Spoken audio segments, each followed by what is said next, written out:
E Jesus termina a parábola assim: assim vosso Pai Celeste vos fará, se do íntimo não perdoardes uns aos outros. A parábola terminou, e eu não entendi quase nada. Sabe por que eu não entendi quase nada? Eu não sei quanto vale 10 mil talentos. Eu também não sei quanto vale 100 denários. Não é a minha moeda. Ficou dito pelo não dito. Na verdade, Jesus não contou apenas uma parábola, Jesus contou uma hipérbole, um exagero. Nenhum judeu podia dever 10 mil talentos no primeiro século, nenhum judeu. O que são 10 mil talentos? Um talento são 35 quilos de ouro. 10 mil talentos são 350 mil quilos de ouro. Todos os impostos da nação durante um ano eram 800 talentos.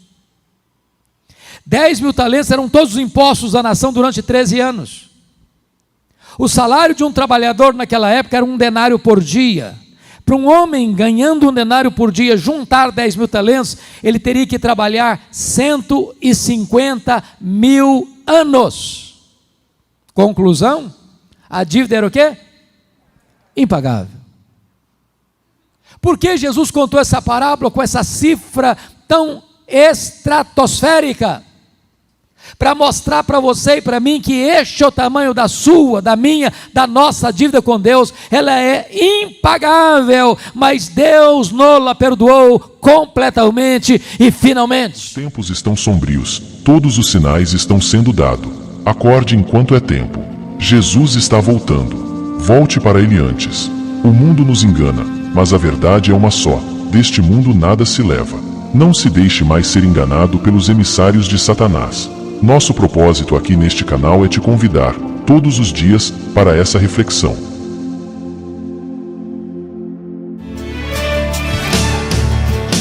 Não há ferrolho, nem portas que se fechem diante da tua voz. Não há doença, Reflexão do dia. nem culpa Tiago 13, 15 a 18. de quem estiver diante de nós. Essa não é a sabedoria que vem do alto, mas é terrena, animal e diabólica. Se há Porque onde há inveja e espírito faccioso, aí há perturbação e toda obra perversa. Mas a sabedoria que do alto vem é, primeiramente pura, depois pacífica, moderada, tratável, cheia de misericórdia e de bons frutos, sem parcialidade e sem hipocrisia. Ora, o fruto da justiça semeia-se na paz, para os que exercitam a paz. não há ferrolho, Somos todos dependentes de Deus. que se fechem diante da tua voz. Não há doença, nem culpa que fiquem de pé diante de nós. E a tempestade. Abra sua Bíblia comigo, por gentileza. Na carta de Paulo aos Filipenses, capítulo 4, apenas o verso 4. Filipenses 4, 4.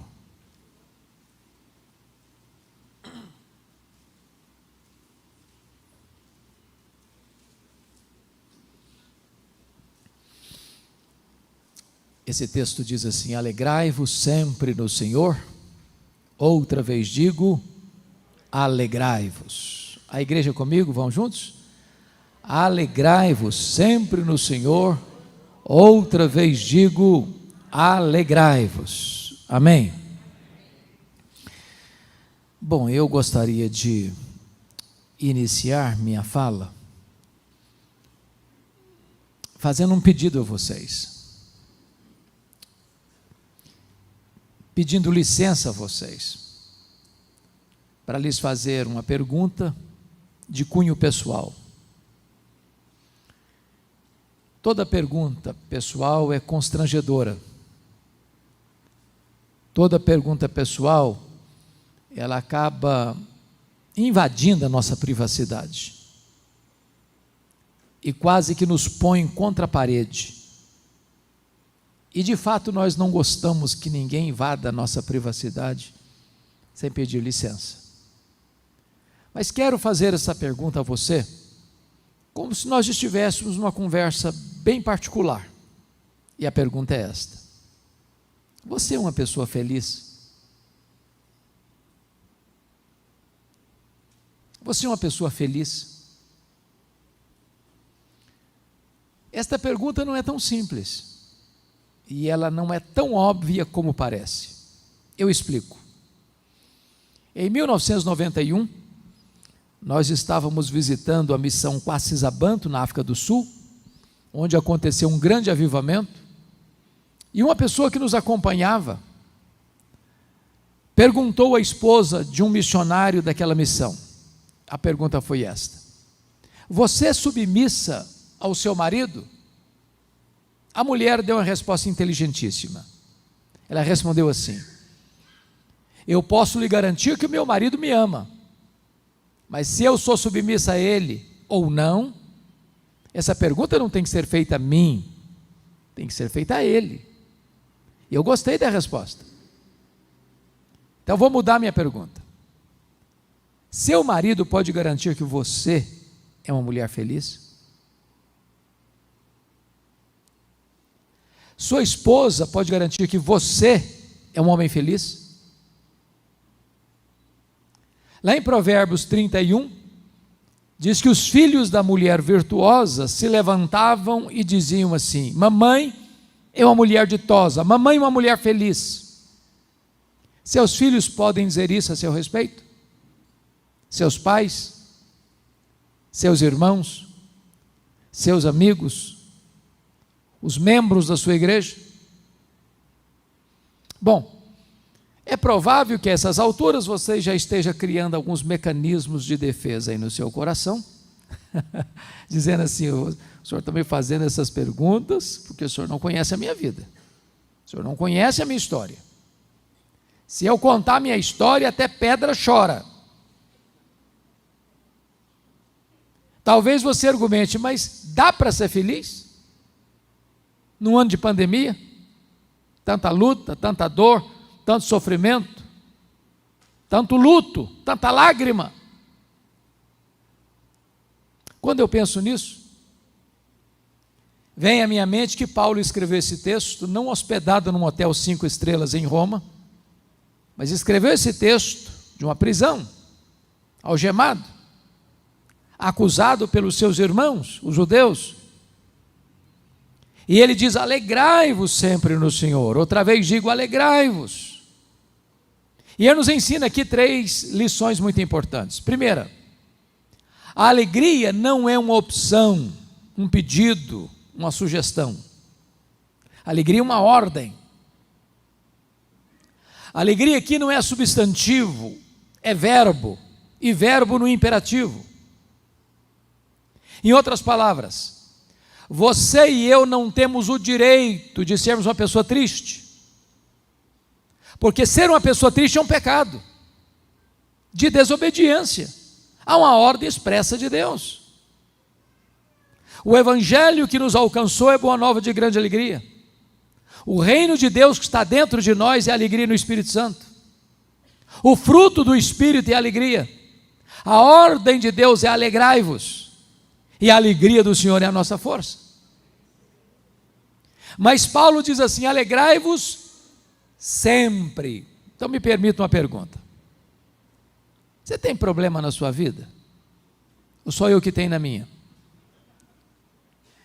De vez em quando alguém fica doente na sua casa também? Ou só na minha que fica?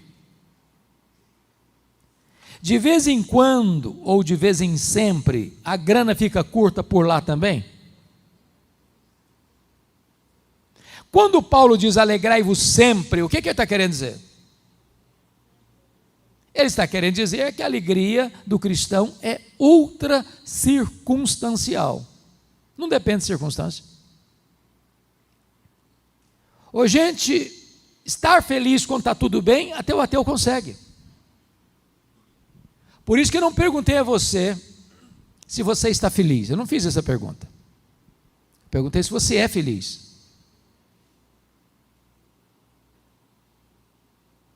Me permita ilustrar. Todos vocês conhecem a história do Dr. Spafford. Era um advogado, morava na cidade de Chicago, um homem muito rico, e que foi convertido a Cristo pelo ministério de Dwight Lyman Moody. Também é conhecido de todos que, no período em que Moody ainda vivia e pregava por Chicago, aconteceu um grande incêndio na cidade. E Dr. Spafford perdeu boa parte da sua fortuna por causa daquele acidente, daquele incêndio em Chicago. Depois ele enfrenta um golpe dolorosíssimo. Seu filho morreu. Ele tinha 4 filhas e um filho. O menino morre. Para aliviar a dor do luto, ele resolve viajar com a família, com a esposa, com as 4 filhas, dos Estados Unidos para a Europa. E na véspera da viagem, surge um imprevisto e ele não consegue viajar. Ficou, mas embarcou a esposa e as 4 filhas com a promessa de encontrá-las na semana seguinte. Naquela viagem acontece um acidente. Aquele navio naufraga. E a esposa manda um telegrama para ele: salva, porém só. As 4 filhas morreram naquele acidente. Golpeado pela dor, ele vai ao encontro da esposa e pede ao comandante do navio para mostrar para ele o local do acidente, onde as suas filhas foram engolidas pela morte, nas entranhas do mar.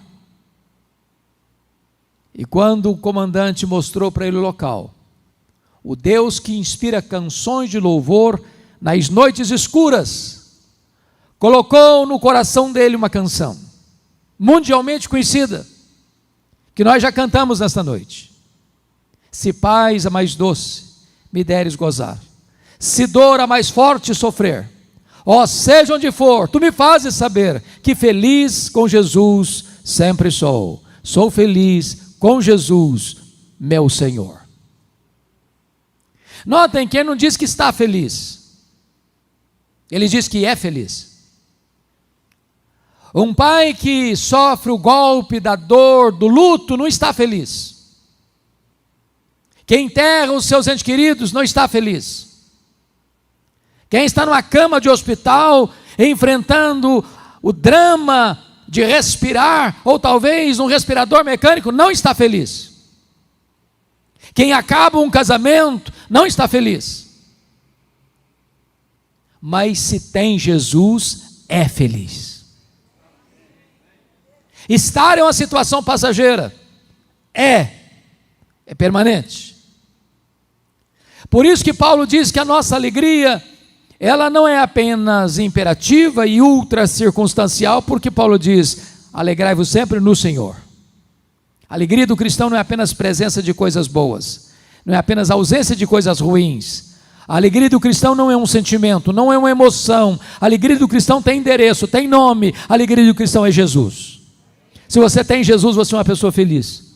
Se você não tem Jesus, você não é uma pessoa feliz. Agora notem, você não precisa ser um grande entendedor da alma humana para constatar que há muitas pessoas, embora crentes, salvas pela graça, não estão desfrutando desta alegria, que Pedro chama de indizível e cheia de glória. Basta você conversar, basta você olhar o semblante de algumas pessoas, crentes, e você chega à conclusão que ali não mora a alegria. Há uma aura de tristeza, há um semblante abatido. A pergunta é: o que está acontecendo? Quem está roubando a alegria dos crentes? Quem está saqueando a cidadela da nossa alma? E me parece que esta carta da alegria aponta para nós esses ladrões da alegria. Cada capítulo desta carta mostra um ladrão diferente. Então, com a Bíblia aberta comigo em Filipenses, vamos identificar Quais são esses ladrões? Abra sua Bíblia comigo na carta aos Filipenses. O primeiro ladrão está aí no capítulo 1, versículo 12. Ele diz: meus irmãos, eu quero cientificar-vos de que as coisas que me aconteceram têm antes contribuído para o progresso do Evangelho. Preste atenção. As coisas que nos acontecem são as circunstâncias da vida. E as circunstâncias da vida são o primeiro ladrão da alegria. Sabem por quê? Porque as circunstâncias acontecem com você e comigo, querendo nós ou não, gostando nós ou não, planejando nós ou não. Elas acontecem ao arrepio da nossa vontade, à revelia do nosso querer. Essas circunstâncias chegam sem aviso prévio e às vezes botam a nossa vida de ponta cabeça. É um acidente trágico, é uma doença crônica, é um divórcio amargo, é um luto doloroso, é um prejuízo financeiro radical, é uma circunstância que você nunca imaginou passar na vida, mas está passando. Circunstâncias.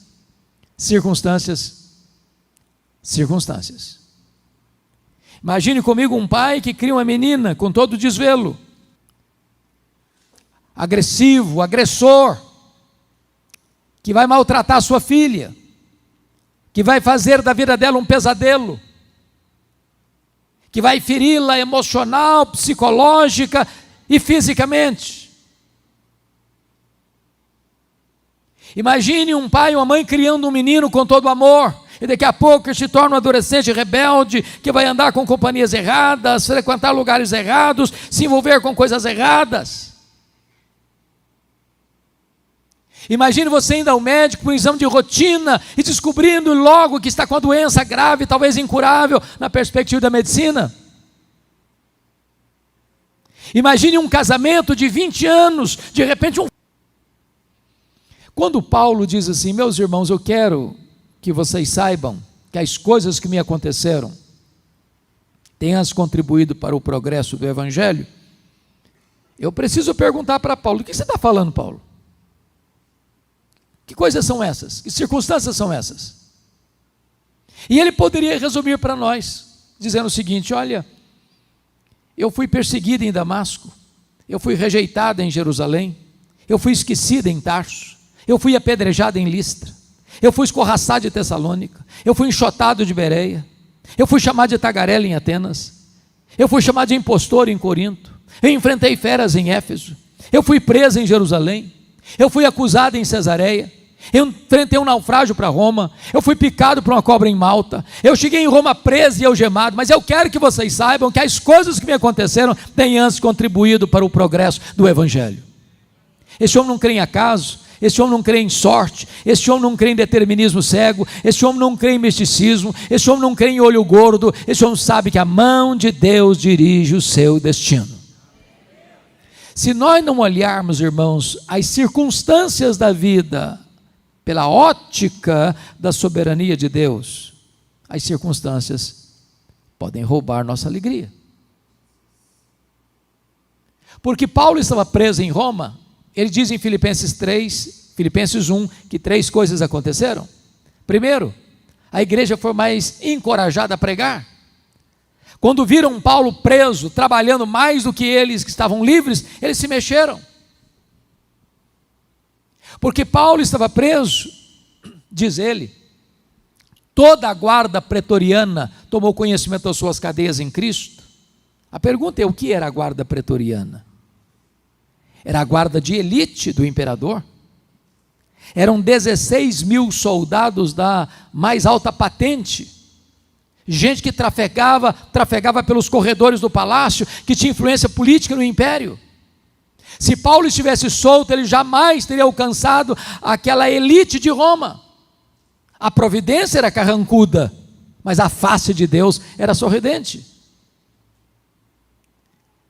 Paulo ficou 2 anos preso ali, sob a égide do imperador Nero, e portanto devia ter um soldado algemado com ele todo dia, 3 turnos por dia, em rodízio durante 2 anos. O que é que Paulo fez com eles? Evangelho neles, Evangelho neles, o cara não podia nem sair porque estava algemado com ele. Depois de 2 anos, toda a guarda pretoriana estava evangelizada. E ao escrever esta carta, no capítulo 4, verso 22, ele diz: os santos vos saúdam, especialmente os da casa de César. Eu chamo isso de conspiração divina. Porque Paulo estava preso, ele não podia visitar as igrejas, como era seu costume e desejo. O que é que ele faz? Começa a escrever cartas. As cartas da primeira prisão: Efésios, Filipenses, Colossenses, Filemon. Se Paulo estivesse solto, talvez nós não teríamos essas joias na nossa Bíblia. Então entenda uma coisa: às vezes parece que a nossa vida está de ponta cabeça, os nossos planos foram frustrados, mas os planos de Deus não podem ser frustrados. Então, nestas horas, quem sabe Deus esteja escrevendo o capítulo mais importante da sua história. Olhe para as circunstâncias na perspectiva da soberania de Deus, para que as circunstâncias não roubem a sua alegria. Vamos ao segundo ladrão da alegria, por favor, confira comigo, capítulo 2, versos 3 a 5.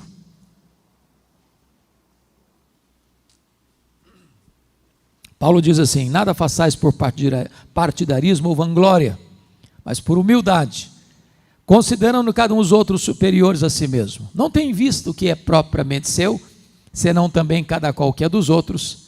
Tende em vós o mesmo sentimento que houve também em Cristo Jesus. O segundo ladrão da alegria são as pessoas. E eu preciso admitir que nós sofremos mais por causa de gente do que por causa de coisas. As pessoas nos fazem chorar mais do que as circunstâncias. Sabem por quê? Porque as pessoas nos decepcionam. E nós decepcionamos as pessoas. Nós não viemos de uma família perfeita. Nós não somos uma pessoa perfeita. Nós não nos casamos com uma pessoa perfeita.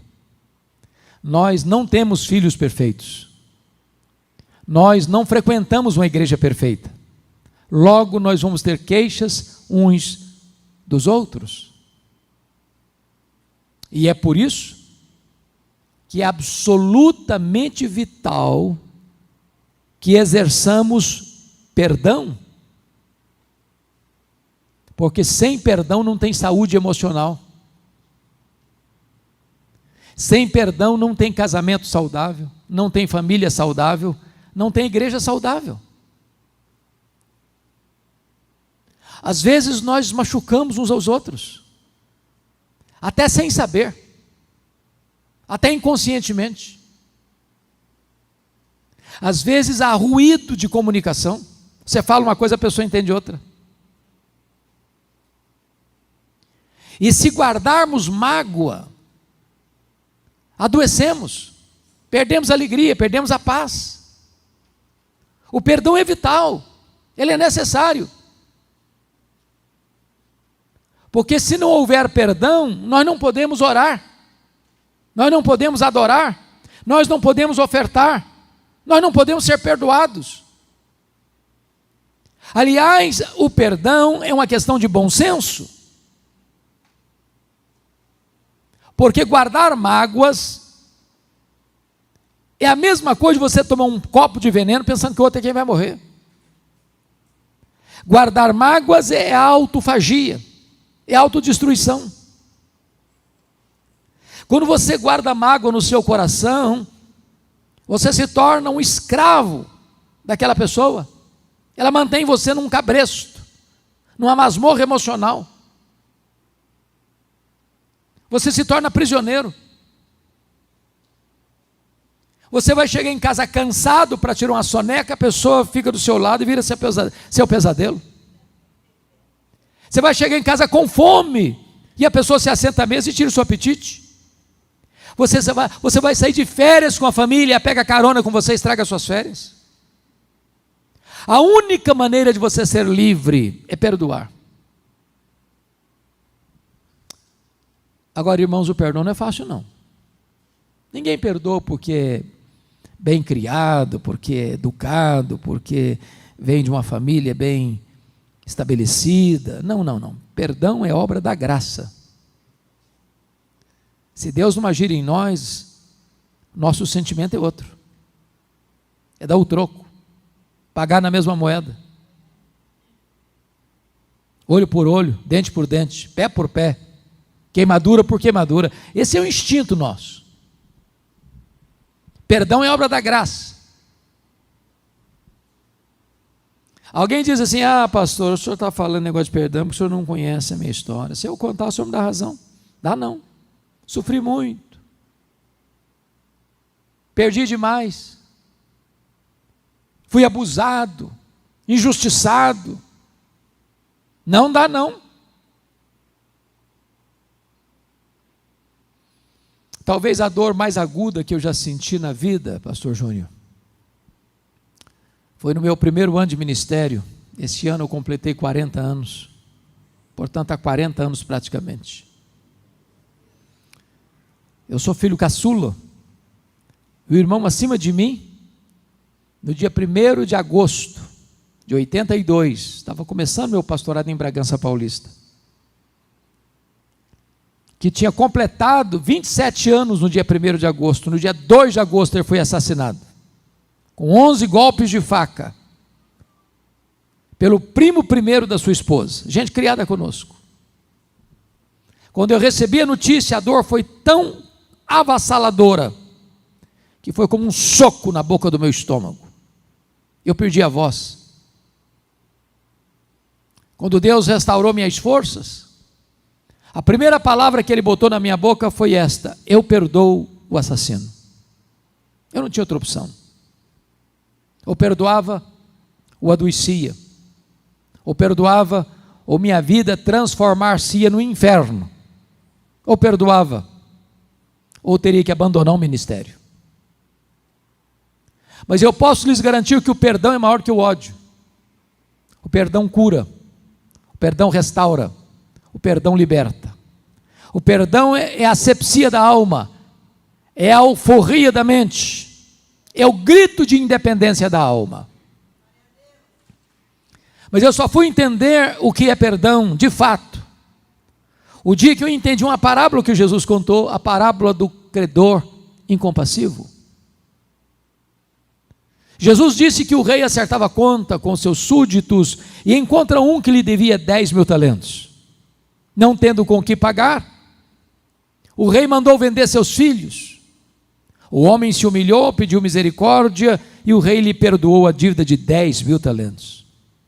Lá na frente, aquele homem perdoado encontra um conservo que lhe devia 100 denários. Não tendo com que pagar, pediu misericórdia, e aquele homem disse: eu não tenho misericórdia, não pago o que me deves. O rei ficou sabendo da história, ficou muito irado, mandou chamar aquele homem de servo malvado. Eu perdoei a você 10.000 talentos, e não pudeste perdoar o teu conservo 100 denários, pois serás entregue aos verdugos, até que pagues o último centavo. E Jesus termina a parábola assim: assim vosso Pai Celeste vos fará, se do íntimo não perdoardes uns aos outros. A parábola terminou, e eu não entendi quase nada. Sabe por que eu não entendi quase nada? Eu não sei quanto vale 10.000 talentos. Eu também não sei quanto vale 100 denários. Não é a minha moeda. Ficou dito pelo não dito. Na verdade, Jesus não contou apenas uma parábola, Jesus contou uma hipérbole, um exagero. Nenhum judeu podia dever 10.000 talentos no primeiro século, nenhum judeu. O que são 10.000 talentos? Um talento são 35 quilos de ouro. 10.000 talentos são 350.000 quilos de ouro. Todos os impostos da nação durante um ano eram 800 talentos. 10.000 talentos eram todos os impostos da nação durante 13 anos. O salário de um trabalhador naquela época era 1 denário por dia. Para um homem ganhando 1 denário por dia, juntar 10.000 talentos, ele teria que trabalhar 150.000 anos. Conclusão, a dívida era o quê? Impagável. Por que Jesus contou essa parábola com essa cifra tão estratosférica? Para mostrar para você e para mim que este é o tamanho da sua, da minha, da nossa dívida com Deus. Ela é impagável, mas Deus nos perdoou completamente e finalmente. Bendito seja Deus. Agora aquele homem perdoado lá na frente diz assim: bom, você me deve 100 denários, eu não perdoo não. Qual a proporção de 10 mil talentos para 100 denários? 10 mil talentos são 600 mil vezes mais do que 100 denários. Quem tinha acabado de receber um perdão 600 mil vezes maior, não está liberando um perdão 600 mil vezes menor. Sabe o que Jesus quer nos ensinar com essa parábola? Você nunca pode dizer: eu não perdoo. Não perdoo de jeito nenhum. Não perdoo. Sabe o que a Bíblia ensina? Que você e eu precisamos perdoar assim como Deus em Cristo nos perdoou. E a Bíblia diz mais, que Deus perdoa os nossos pecados e deles não mais se lembra. Talvez você diga: pois é, pastor, é aí que eu me encrenco. Porque perdoar até que eu perdoo, mas esquecer eu não consigo. Não mesmo? Não consegue? Se você não consegue mesmo esquecer, eu tenho uma boa notícia para lhe dar. Isso significa que você não tem amnésia. Porque quando a Bíblia diz que Deus perdoa e esquece, a Bíblia não está dizendo que Deus tem amnésia. Deus não tem amnésia. Deus não tem perda de memória. Deus é onisciente. Então o que a Bíblia quer dizer que Deus perdoa e esquece? A Bíblia quer dizer que Deus nunca mais cobra de você uma dívida que já perdoou você. Deus nunca mais joga no seu rosto um pecado que já perdoou você. Então vou lhe dar uma definição de perdão. Perdoar é lembrar sem sentir dor.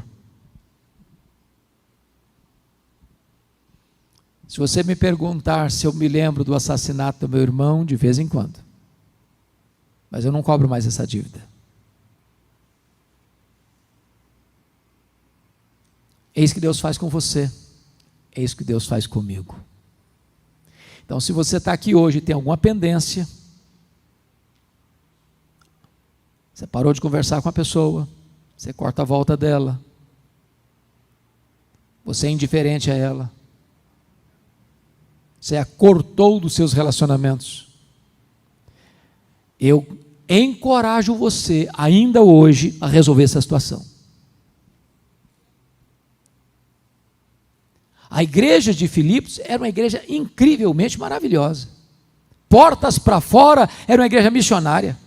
Ajudou Paulo em Tessalônica, ajudou Paulo em Corinto, ajudou os pobres da Judéia, ajudou Paulo em Roma. A única igreja que se associou com Paulo no que tange a dar e receber. Mas portas para dentro, a igreja era um problema.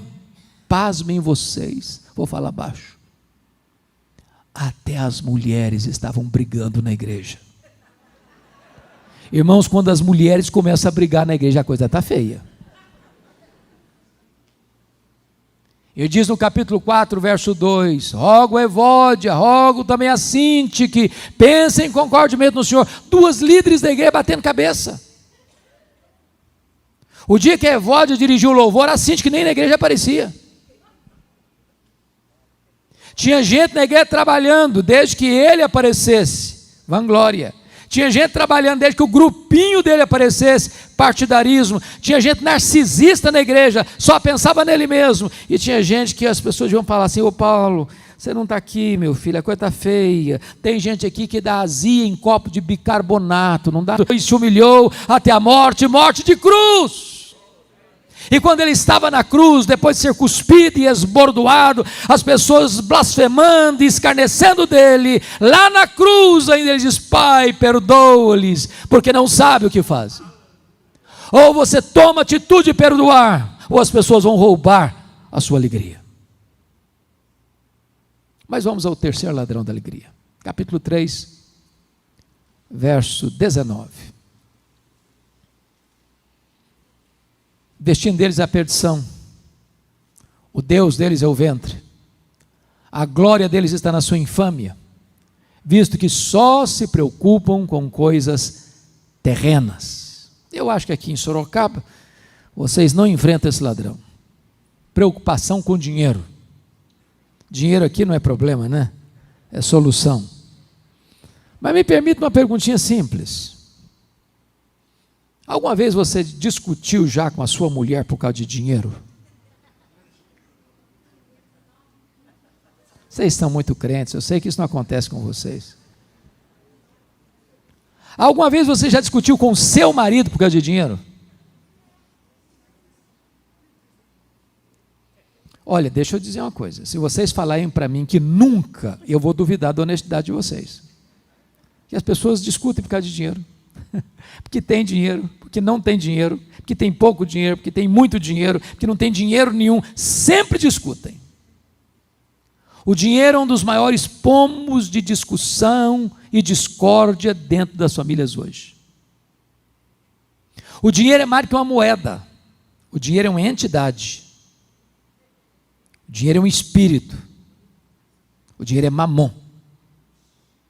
E por causa de dinheiro, pessoas casam, pessoas descasam, pessoas mentem, pessoas corrompem, pessoas são corrompidas, pessoas matam, pessoas morrem. Porque só se preocupam com coisas terrenas. Levanta de madrugada, vai dormir tarde, comem penosamente o pão que granjeiam, porque só se preocupam com coisas terrenas.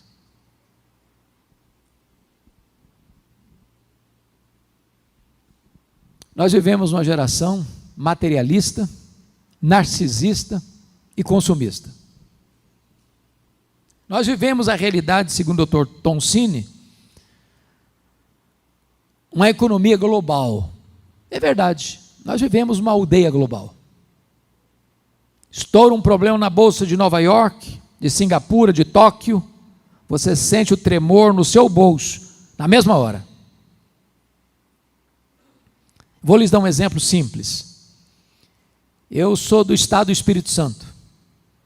Eu acho que todos vocês sabem que o Espírito Santo hoje é um dos maiores produtores de rochas ornamentais do planeta. Um dos maiores produtores de granito do mundo. Em 2008, com a bolha do mercado imobiliário americano estourando, a crise imobiliária reverberou na economia mundial. Muita gente do meu estado, donos de pedreira, quebraram. Porque a economia é global. E nessa economia global, mais de 50% da riqueza do mundo estão nas mãos, ou está nas mãos, de pouco mais de 100 empresas particulares. Há empresas mais ricas do que países. Por exemplo, a Toyota é mais rica do que a África do Sul. A GM é mais rica do que a Noruega. O Walmart é mais rico do que dezenas de nações. E nesta economia globalizada, meus irmãos, as empresas querem mais do seu tempo e mais do seu dinheiro. Essa máquina tem que girar, e para essa máquina girar, você tem que consumir mais. E nós entramos de cabeça no consumismo. Lhes darei um exemplo.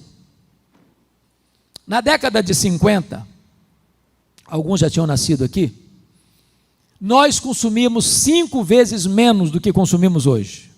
Não éramos menos felizes por isso. Eu não sirvo de referência porque eu fui criado na roça, na região rural. Que me lembre, eu só tive um brinquedo comprado em loja, um carrinho de plástico. Mas posso lhes garantir que nunca tive crise existencial por causa disso. Nem meu pai precisou me levar para psicólogo porque eu estava em crise, porque só tive um carrinho de plástico. Hoje, via de regra, quando uma criança nasce, ela já tem mais brinquedo do que consegue brincar a vida inteira. Você dá um brinquedo para uma criança hoje, ela brinca longas 2 horas, encosta no canto, é sucata, e quer outro. Se você não der, ela tem crise emocional, tem que levar para o psicólogo. Na década de 70, 70% das famílias dependiam apenas de uma renda para se manter. Hoje, mais de 70% das famílias dependem de 2 rendas para manter o mesmo padrão. Em outras palavras, o luxo do ontem tornou-se necessidade do hoje. Eu tenho um amigo que tem 3 mulheres. Obviamente a esposa e 2 filhas. Por favor, não pensem mal do meu amigo.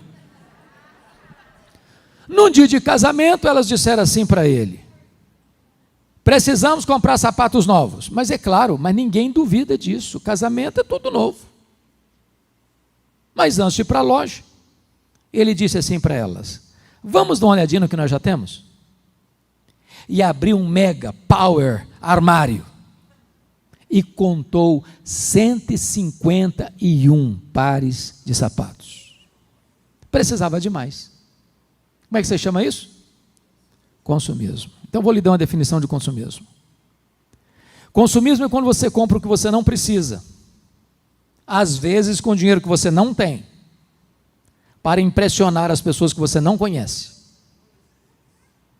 Isso porque algumas pessoas só se preocupam com as coisas terrenas.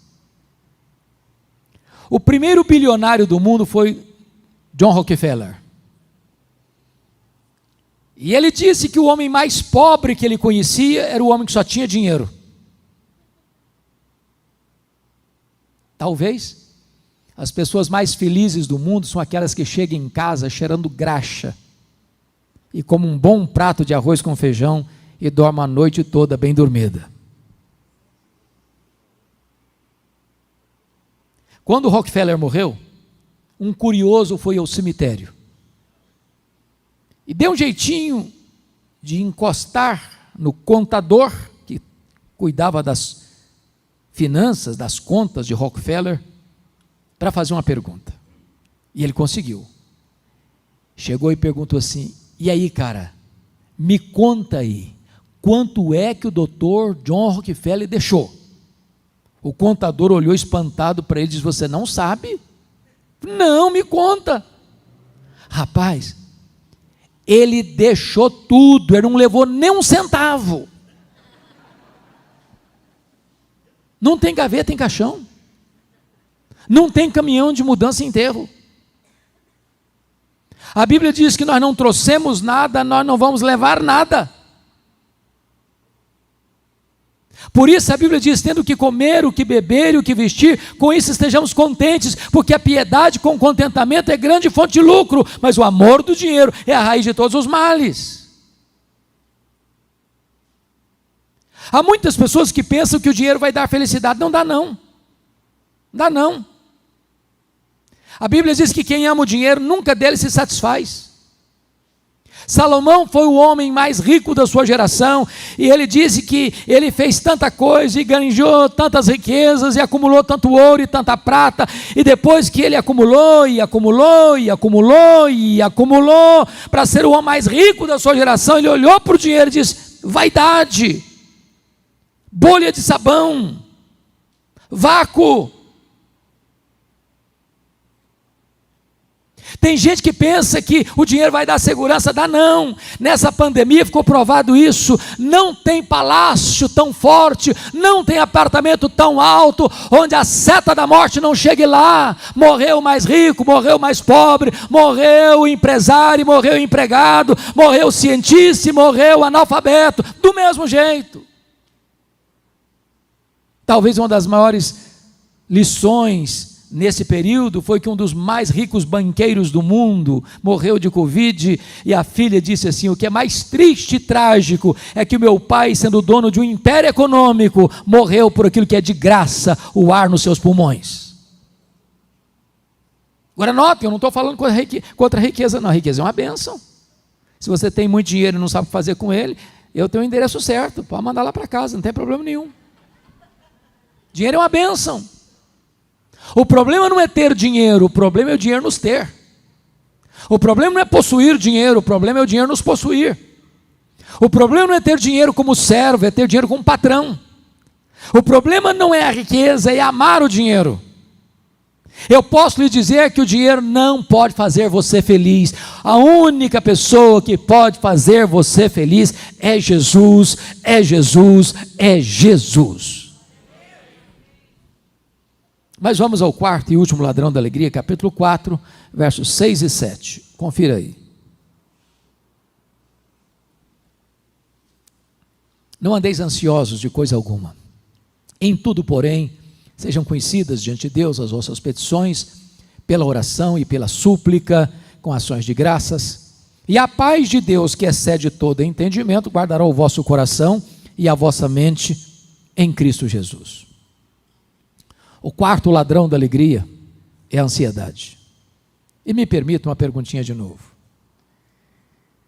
Você conhece alguma pessoa ansiosa? Conhece? Já viu alguma pessoa ansiosa hoje? Tem certeza? Vocês se olharam no espelho antes de vir para cá?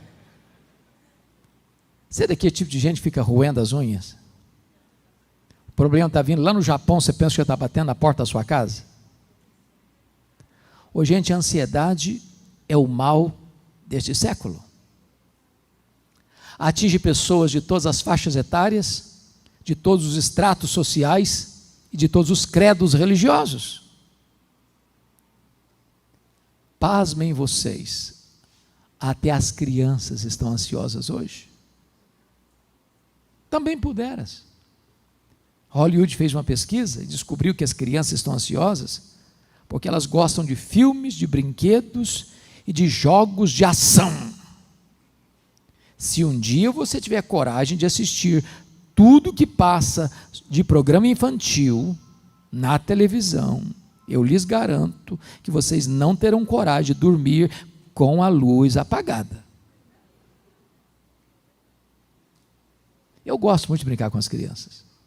Um dia eu chego na igreja, tinha uma criança brincando, lá no pátio, eu cheguei bem de mansinho e falei assim: que vidona, hein, filha?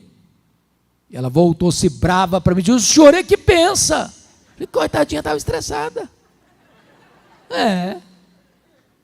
Há poucos dias, pregando em São Paulo, no intervalo de uma palestra para outra, fui tomar um cafezinho e tinha um menino de uns 10 anos assim, riscando as coisas no papel. E eu falei: e aí, filho, como é que está a vida? Ele falou: estou estressada. Eu falei: como? Eu estou estressada. Eu falei: mas o que é isso?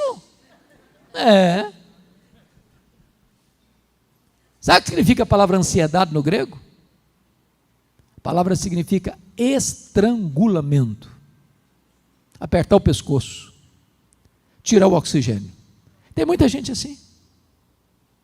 E Jesus foi categórico em dizer que a ansiedade é inútil. Porque por mais ansioso que você fique, você não consegue acrescentar 45 centímetros, um côvado, na extensão da sua vida. Aliás, ela é prejudicial. Por que prejudicial?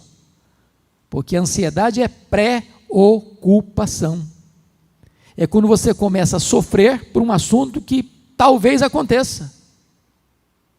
Mas 70% dos assuntos que nos deixam ansiosos hoje nunca vão acontecer.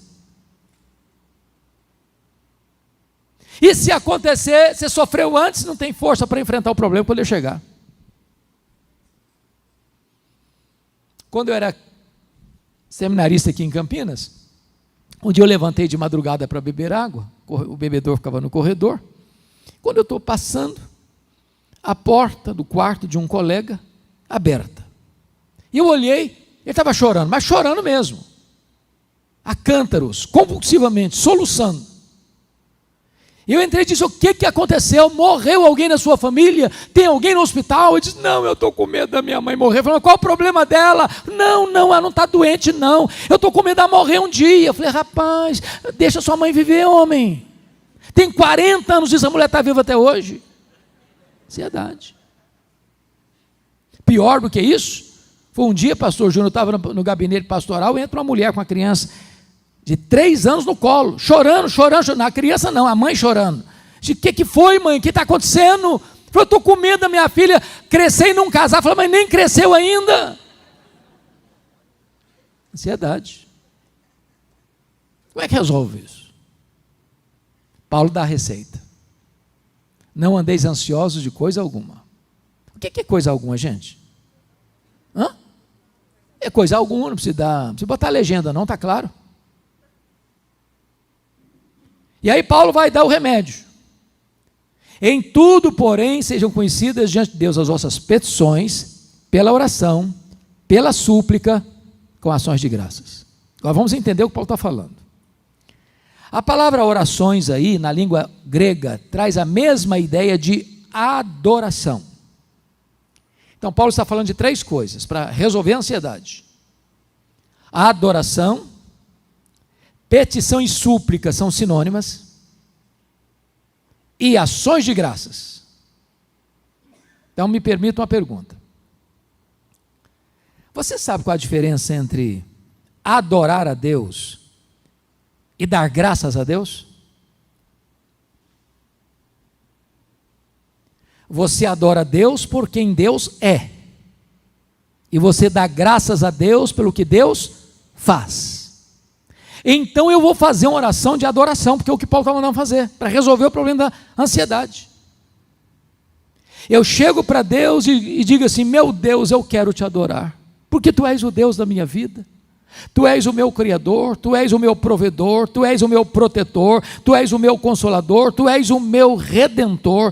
Eu quero te adorar porque Tu és o único Deus vivo e verdadeiro, o Deus Pai, o Deus Filho, o Deus Espírito Santo, o Deus autoexistente, o Deus infinito, o Deus imenso, o Deus eterno, o Deus onipotente, o Deus onipresente, o Deus onisciente, o Deus transcendente, o Deus soberano. Eu quero te adorar porque Tu és o Deus bom, verdadeiro, fiel, misericordioso, justo.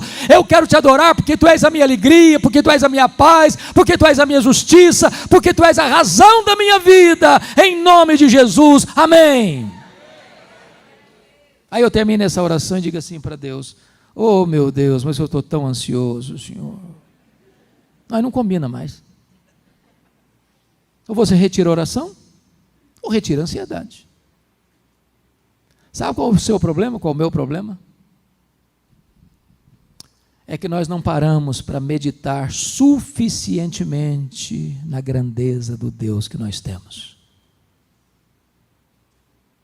A.W. Tozer diz que o maior problema da igreja é que ela passa o tempo todo olhando para o seu umbigo e tomando o seu próprio pulso. Quem é o seu Deus? Quão grande é o seu Deus? O profeta Isaías diz que o seu Deus é o que mede as águas na concha da sua mão, que pesa o pó das montanhas em balança de precisão, que mede os céus a palmos, que espalha as estrelas no firmamento, e por ser forte em força e grande em poder, quando as chama pelo nome, nem uma só delas vai faltar.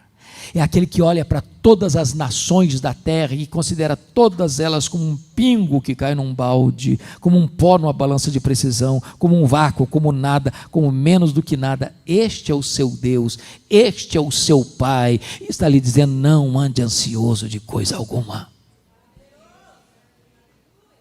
O segundo remédio, irmãos, que Paulo nos oferece para a ansiedade, é você chegar para Ele com as suas súplicas, com as suas petições, porque Ele é seu Pai, porque Ele ama você, porque Ele se importa com você. Você tem livre acesso a Ele. Eu acabei, pastor Júnior, recentemente, domingo passado, há 15 dias, menos de 15 dias, o comentário de Salmos. E eu estou encantado ainda até agora com esta obra, esse magnífico livro de Salmos. Tem mais salmos de lamento do que salmos de louvor. Deus não fica chateado com você quando você chega para Ele e diz: meu Deus, está doendo. Ou quando você chega aflito e diz: Senhor, até quando? Espreme o pus da ferida. Ele sabe quem é você, Ele sabe onde você mora, Ele sabe como está a sua alma, Ele conhece as suas dores, Ele conhece as suas angústias, Ele conhece as suas fraquezas, Ele conhece os seus sonhos, Ele conhece as suas frustrações, Ele sabe o que você está vivendo. Então chega para Ele, põe diante dEle a sua causa, põe aos pés dEle a sua ansiedade. Ele tem cuidado de você, Ele é seu Pai. Se você pedir, Ele vai dar, porque todo que pede recebe, todo que busca encontra, todo que bate, abrir-se-lhe-á. Põe a sua causa nas mãos dele, porque Ele é seu Pai, e está lhe dizendo: não ande ansioso de coisa alguma. Mas finalmente, você quer ficar livre mesmo da ansiedade? Paulo diz o seguinte: então você começa a dar graças a Deus. Dá graças a Deus. Eu tenho encontrado crente nesse período de pandemia que dizem: pastor, dar graças como? Perdi meu emprego, fechei minha loja, fechei meu restaurante, minha economia foi lá para o fundo do poço, perdi um parente querido, enterrei um amigo amado. Como dar graças? Talvez você precise parar e pensar um pouquinho, e eu vou lhe fazer algumas perguntas. Fala para mim aí, quanto valem os seus olhos? Quanto vale? Por quanto você venderia seus olhos? Quanto vale você estar enxergando hoje? Quanto vale você estar ouvindo hoje? Quanto vale isso? Quanto vale você ter pernas para andar? Quanto vale isso? Você não está numa cadeira de rodas? Uma cama, tetraplégico, quanto vale? Quanto vale você ter braços para trabalhar, para abraçar? Quanto vale?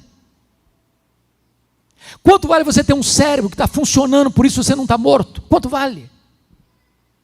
Quanto vale você ter um coração que bate quase 140 mil vezes por dia, jogando sangue e vida para dentro de você? Quanto vale? Quanto vale você ter 2 pulmões que enchem o seu peito de ar e dá vida a você? Quanto vale isso? Você não está numa máquina respiradora? Quanto vale isso? Quanto vale você ter 2 rins que filtram as impurezas do seu corpo e você não está numa hemodiálise? Quanto vale isso? Quanto vale você ter um estômago que processa o alimento que você ingere e dando vida para a sua vida? Quanto vale isso? Quanto vale você ter uma casa? Quanto vale você ter um teto? Quanto vale você ter uma mesa? Quanto vale você ter uma cama? Quanto vale você ter uma família? Quanto vale você ter amigos? Quanto vale você ter a igreja? Quanto vale você ter Jesus? Quanto vale você ter seu nome escrito no livro da vida? Pare de murmurar, pare de reclamar e comece a dar graças a Deus. E a ansiedade vai embora. E a paz de Deus, que excede todo entendimento, vem guardar a sua mente e o seu coração. Sabe por quê? A ansiedade é um pensamento errado e um sentimento errado. E a palavra guardará no grego é montar guarda, é montar sentinela. Deus arma uma soldadesca ao redor da sua cabeça e do seu coração. Quando a ansiedade quiser entrar, ela não vai conseguir entrar, porque tem uma proteção divina. É por isso que Paulo podia dizer de dentro de uma prisão: alegrai-vos sempre no Senhor. Outra vez digo, alegrai-vos. Um dia eu escutei a seguinte frase numa igreja. Eu era adolescente. E a frase era esta: o projeto de Deus na sua vida é fazer você santo e não fazer você feliz. Aquilo desceu ao quadrado. A primeira parte eu entendi. Sede santos porque eu sou santo. A segunda eu não entendi. E eu fui pesquisar. Sabe o que eu descobri? Talvez quem melhor entendeu isso foram os nossos irmãos puritanos do século 17. Quando eles fizeram a seguinte pergunta: qual é o fim principal do homem? E eles responderam: o fim principal do homem é glorificar a Deus e gozá-lo para sempre. Aí eu tenho que concordar com o pastor batista John Piper, quando ele diz que o problema nosso não é a busca do prazer, não é a busca da felicidade, nem mesmo é o hedonismo. O nosso problema é contentar-nos com a felicidade pequena demais, limitada demais, terrena demais, quando Deus nos criou e nos salvou para a maior de todas as felicidades, a felicidade de conhecê-lo, de amá-lo, de fruí-lo, de glorificá-lo, de desfrutar da presença dEle agora e para todo sempre. Então eu quero dizer para você nesta noite, que Deus quer que você seja muito feliz, abundantemente feliz, superlativamente feliz, eternamente feliz. Alegrai-vos sempre no Senhor. Outra vez digo, alegrai-vos. Meus amigos e irmãos, as coisas mundanas, às vezes, nos faz sentir que estamos vivendo um mundo de felicidades. Não nos deixam enxergar a realidade e ainda nos mantêm na escuridão. É preciso que alguém nos chame a atenção dessas coisas, que nos faça acordar para a verdadeira vida, vida essa, com Jesus. O momento de despertar é agora. Pare agora e pense nisso,